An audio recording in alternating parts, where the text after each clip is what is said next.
Hey there, I'm Emma from mmmEnglish. In this lesson, we'll go over these two prepositions. Now, if you're a little confused by prepositions, that's totally normal. Wait a second.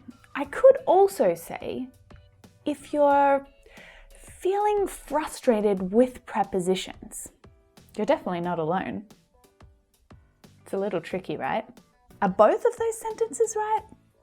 Does the meaning change? So both of these sentences are perfectly fine, but let's find out a little more about how to use these little but important English prepositions correctly. Hold tight.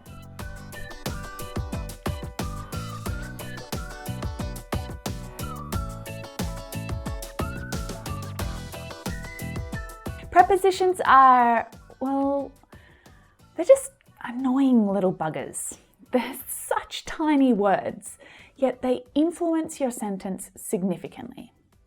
When they're used correctly, they can make your English sound more advanced. They can help you to sound more natural and more fluent when you're speaking, which of course is exactly what you're aiming for. But if they're used incorrectly, well, these errors are quite obvious to native English speakers. And these mistakes, they actually reduce the quality of your English. And sometimes it can also mean that you're misunderstood, the meaning's not clear. So you probably know that there's lots of prepositions in English: in, on, at, by, between, over, under, for. I could keep going, but you get the point. Actually, when you get a chance, you can review this playlist right here. It's full of my lessons about prepositions. One problem that my students have with prepositions from their own native language is that they don't translate perfectly into English. So they end up using the wrong preposition and it becomes a bit of a habit, right? Which is why it's really important to study and practice prepositions in context. So using books, blog posts and other texts, they're really great places to try and understand English prepositions and see them how they're used naturally. In this lesson, I'll go over the prepositions with and by. So we'll talk about the general rules and the uses for each of those prepositions. We'll also talk about how both of them could be used in the same sentence. And later in the lesson, I'll test you on what you've learned. So make sure you stick around till the end of the lesson so we can practice a little together, right? Cool. So let's start with. So with can actually mean all of these different things as a preposition. But let's just start with the first one for now. You can use with when you're talking about people or things being together. So if you're with someone, then you're probably in the same place as them. I was with Jane yesterday when the accident happened. This means I was physically in the same place as Jane yesterday while the accident was happening. Now this could be people or objects. So two objects or things that are with each other are also together. I like to eat my burger with mustard.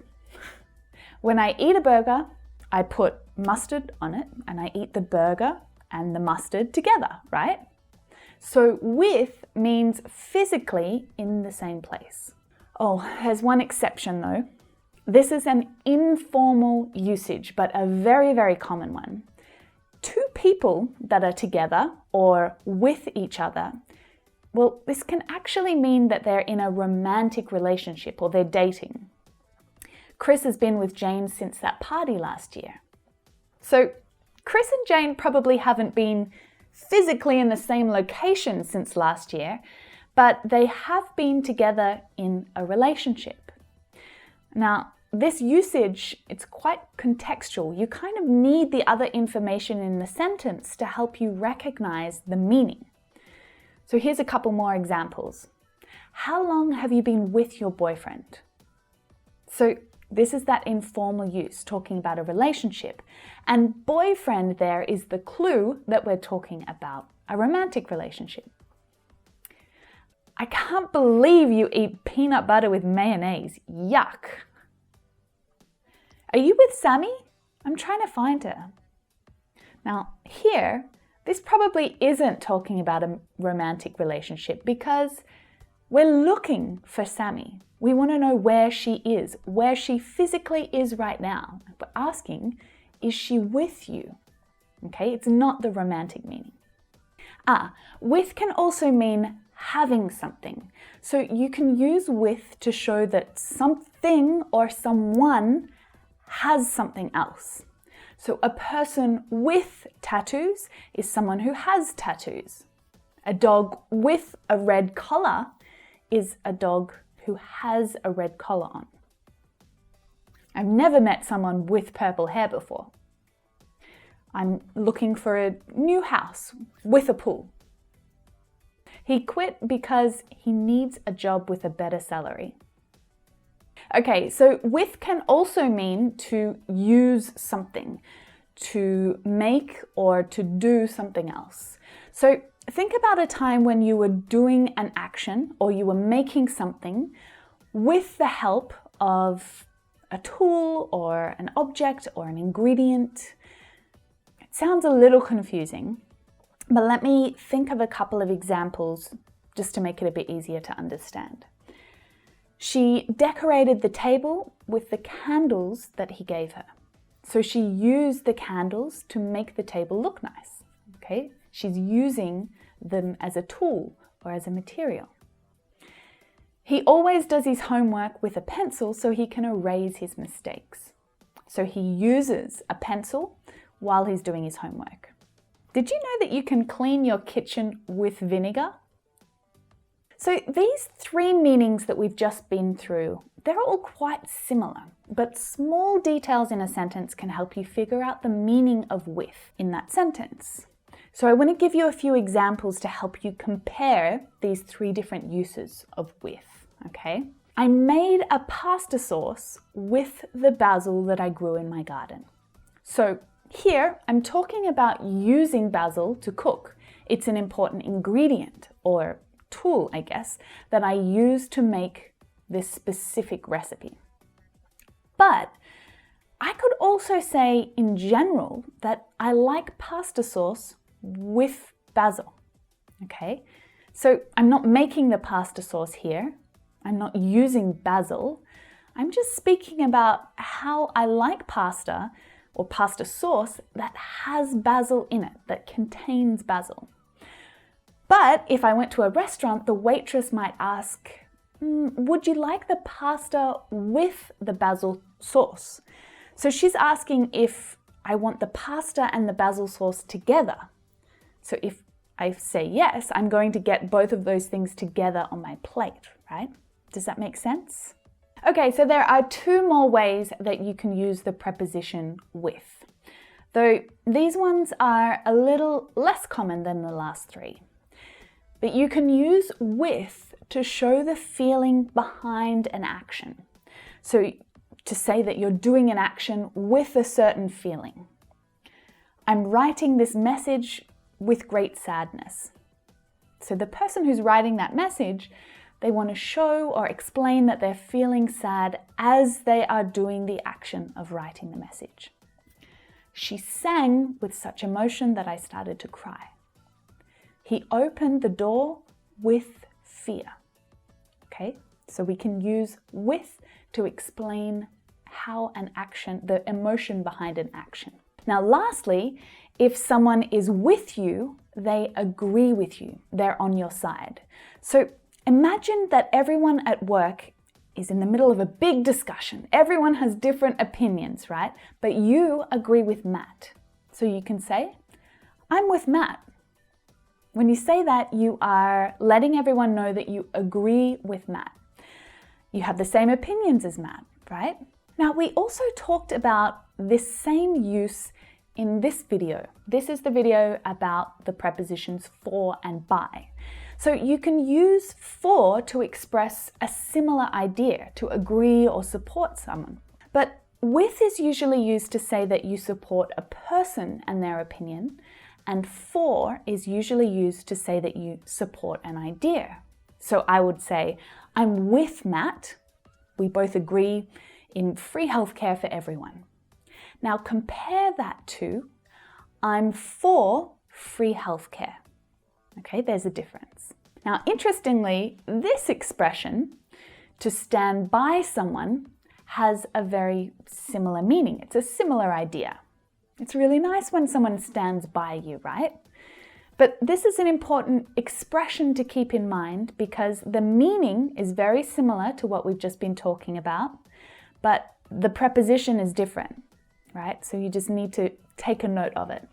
Right, so we've been over all of the uses of with as a preposition, but before we move on, I want you to pause for a moment and write a few sentences in the comments below to practice using what you've learned just now, okay? And I'll try and check them and make sure I give you some feedback. Make sure that you're using them correctly.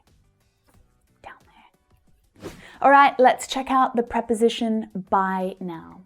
Now, it can be used to talk about general proximity, so to show that someone is near or close to something else. And it usually means that that thing is right beside it or to the side of something else. Where did you park the car? I parked by the supermarket, okay? So that means I parked near the supermarket. My car is really close to the supermarket. It's probably right next to it. Shannon has an alarm clock by her bed to help her wake up in time. I want to live by the beach one day. So this is easy enough, right? Now, there's a teeny weeny thing that you need to remember here. When by is used with a verb that shows movement, it describes the movement past a person or a place or a thing. So by with a movement verb shows us that something is moving past another thing. I walked by your office this afternoon, but I couldn't see you. So here, walk is a verb that shows movement, right? So I walked past your office. I walked by your office. Now, we also use by to set a time limit. So when by is used with time, it means not later than a certain time. I have to leave for work by 7:30 a.m. I can leave before 7:30 or exactly at 7:30, but I can't leave later than 7:30. If I leave later, well, I'll be late for work. The students have to hand in their assignments by Friday at 4 p.m. Make sure you're home by midnight. Have your parents ever said that to you? So in this lesson here, I actually go into more detail about how we use by to talk about time. So if you want to go a little more deeper on that, click this link here. We can also use by to show who or what is doing something when we're using the passive voice. I'd like my hair to be cut by Maria, please. So this is the passive voice. In English, we use the passive voice or the active voice for different reasons. Actually, I made a lesson on it a few months ago, so it's right here if you are curious about the passive voice. But I'd like my hair to be cut by Maria. So this is the passive voice. The active voice is I'd like Maria to cut my hair. So in the first example, I'm using the passive voice to show that the emphasis is on the action, not the person. The action is the most important thing in the sentence. And we use by to know who or what is doing the action, if it's important.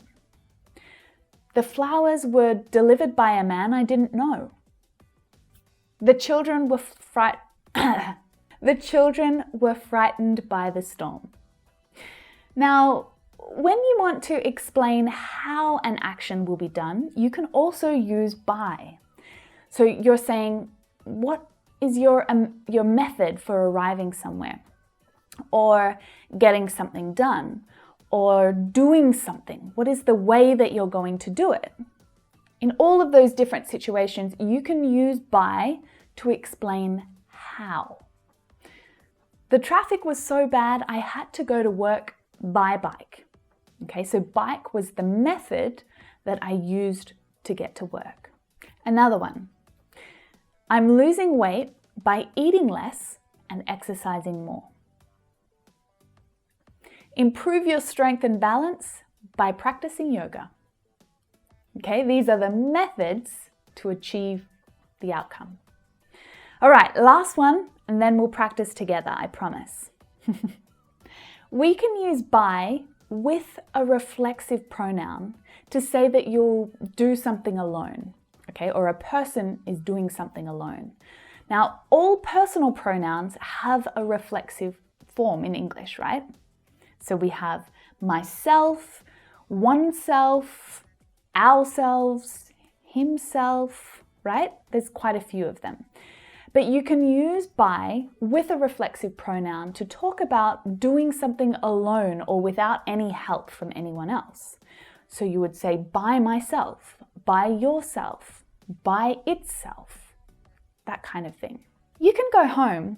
I'm happy to clean up by myself. So that just means that I don't need you. I can clean up on my own.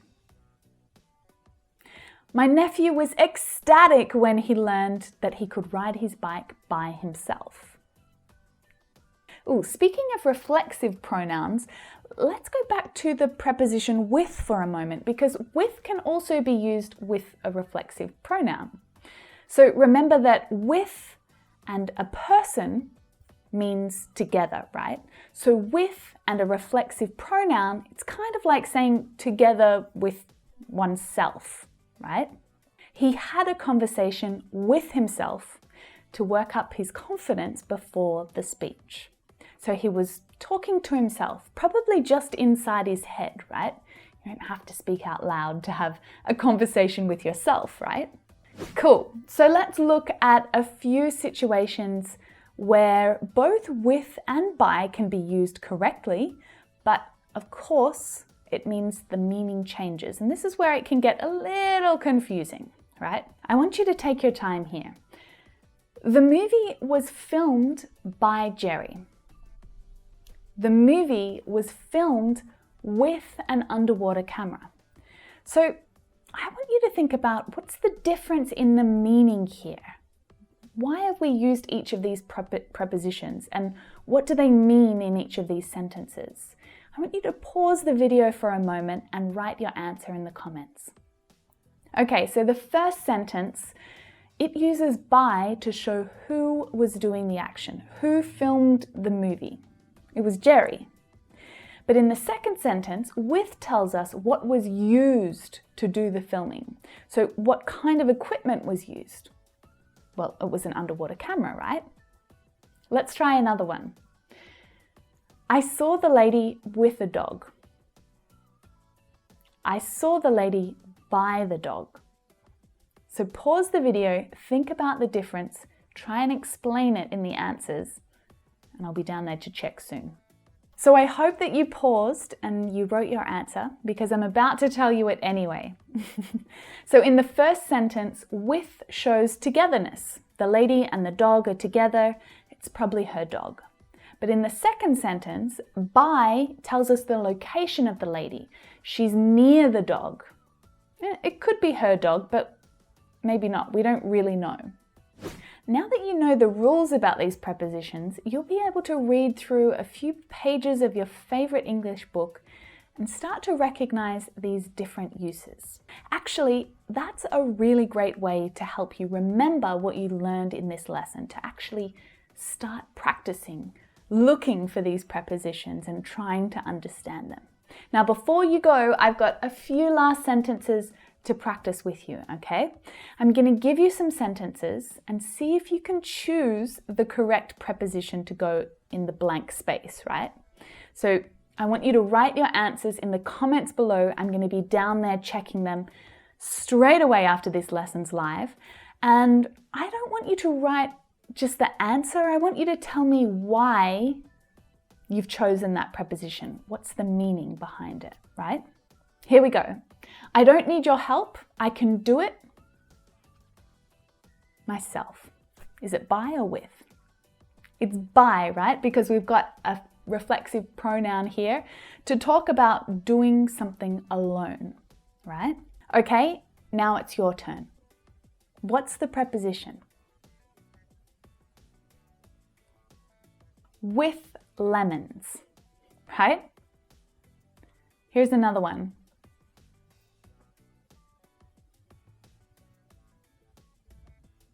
With your burger. So that's together, right? Fries and your burger together. Now, it is possible to say, would you like to order any fries by your burger? Sounds a bit weird though. That just means on the plate, so next to the burger on your plate. So it's a way less common way of saying that. It's not completely incorrect, but it certainly doesn't sound right. So with is the correct option there. How about this one?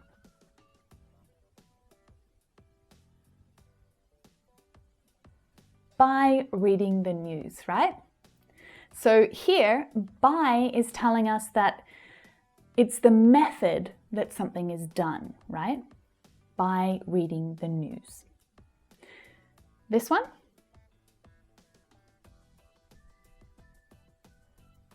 With 13 children. We're using with here to say that she has something. She has 13 children. Can you imagine that? It will be chaos, absolute chaos. Okay, how about this one? We've got two. Is it with or by? Where does it go? With their parents, correct. Together with their parents. And by the river, so next to the river. Last one.